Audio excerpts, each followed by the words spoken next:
नमस्कार मित्रांनो, मी आज क्रीडा शिक्षकांची लवकरच भरती याविषयी थोडक्यात माहिती सांगणार आहे. व्हिडिओ बघण्यात व्हिडिओला लाईक अँड सबस्क्राईब करा.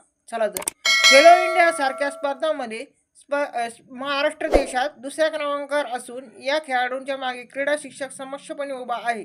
मात्र या क्रीडा शिक्षकाला आज दारोदारी भटकण्याची वेळ आली आहे. क्रीडा शिक्षक हा खेळाडू घडवण्यासाठी आपलं आयुष्य वेचत असताना आज खाजगी शाळांमध्ये रोजंदारीवर काम करावे लागत आहे. क्रीडा शिक्षकांप्रती महाराष्ट्र सरकारला आदर असून वित्त विभागाशी चर्चा करून क्रीडा शिक्षकाच्या जागा लवकर भरल्या जातील असे आश्वासन क्रीडा मंत्री माणिकराव कोकाटे यांनी दिले. क्रीडा शिक्षकांनी त्यांची एक कार्यक्रमात भेट घेतली असता त्यांनी ग्वाही दिली. पुढे ते म्हणाले की 251 मुलांमागे एक शिक्षक भरला जाणार असून त्याला लवकरच मूर्त स्वरूप येईल. क्रीडा शिक्षकांनी त्याची भेट घेऊन निवेदन दिले. यामध्ये म्हटले आहे की गेल्या 10-12 वर्षापासून शासनाने कुठल्याही अनुदानित शाळांमध्ये क्रीडा शिक्षक भरती केली नाही. अनेक चांगल्या खेळाडूंनी BPEd, MPEd केले असूनही आज शासनाच्या नाकारतेमुळे या खेळाडूंचे वय वाढत जात आहे. त्यांना नाईलाजास्तव कुठल्या तरी खाजगी शाळा महाविद्यालयात अल्प मानधनावर काम करावे लागत आहे. अनेक राष्ट्रीय खेळाडू नेट सेट PhD झालेले आहेत. अनेक क्रीडा शिक्षकांना करोना काळात नामांकित शाळांनी कामावरून कमी केले आहे.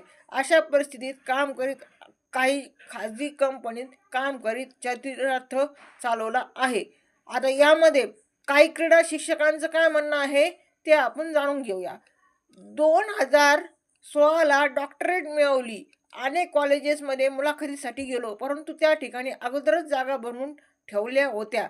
लाखो रुपये मागण्यात आले. एवढे पैसे आणायचे कुठून? त्यापेक्षा एका खाजगी संस्थेत काम करीत आहे असे डॉक्टर संदीप पाटील क्रीडा शिक्षक यांनी सांगितले आहे. दुसरा शिक्षक काय म्हणतो? 2 संस्थांमध्ये अल्पमध्यम मानधनावर प्रशिक्षक म्हणून राबतो आहे.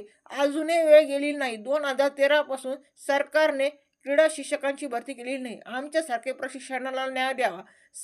स्वप्नील करपे, सेट परीक्षा पास प्रशिक्षक. धन्यवाद.